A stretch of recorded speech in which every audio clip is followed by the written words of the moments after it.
Hi, I'm Jacob Gallucci, and today I'd like to present a list of what I think are the 10 best Saturday Night Live or SNL sketches not made into movies. And most of the SNL movies really weren't that good. There were some exceptions, though. The Blues Brothers is a classic, absolutely.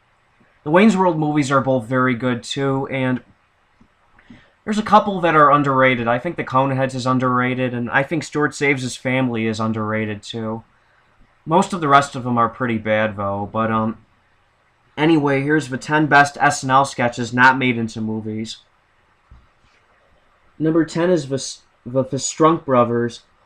Those were the foreign guys, the foreign brothers.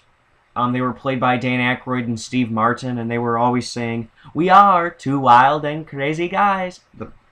That would have been a great movie, I think. A movie based on them. Number 9 is Ed Grimley. That's a great Martin Short character. He originally did the character on SCTV, and he also later on he did it on Saturday Night Live, and a movie based on him would have been hilarious. Number 8 is Coffee Talk. That was with Mike Myers, and the character that Mike Myers played in those sketches was based on his mother-in-law, actually. Number 7 is Matt Foley. And if Chris Farley hadn't died so young, there definitely would have been a Matt Foley movie, I think. Absolutely. Number 6 is The Ambiguously Gay Duo.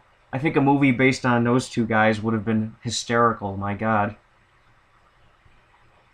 Number 5 is Mr. Robinson's Neighborhood. It's an early 80s sketch. It was done a few times. It was with Eddie Murphy, and I wish they had done a movie based on that, but it seems like Eddie Murphy's pretty much disowned his time from SNL, and it's a shame that he has. I mean, really. Number 4 is Hans and Franz. That was with Dana Carvey and Kevin Nealon, and those were really funny sketches. And I wish a movie would have been made based on that. Number 3 is The Nerds. It's, a series of sketches from the late 70s and up until 1980.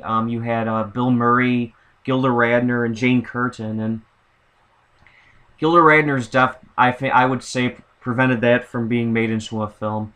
Well, she died in 1989. Had she lived longer, I think they might have made a movie based on that. And I think it would have been good, you know. I really think it would have been. Number 2 is the Superfans. You know, the Chicago Bears Superfans. Those guys that went, "The Bears," those guys. I think a movie based on that would have been awesome, but once again, Chris Farley's death prevented that from happening, and you would have had all the guys from the sketches, like George Wendt and Joe Mantegna, Mike Myers, Robert Smigel, Chris Farley, and maybe Horatio Sands, too. Having him in the movie, I think, would have been good as well. With Farley's death, they should still make it. I mean, have Sands replace Farley's character. Maybe make Sands his younger brother or something. But anyway, number 1 is The Church Lady. That's with Dana Carvey, and I'm shocked that The Church Lady was never made into a film. I mean, I really think it would have worked. It would have been funny, absolutely. But anyway, SNL's had other good sketches that could have been made into films, but these are what I think are the 10 best.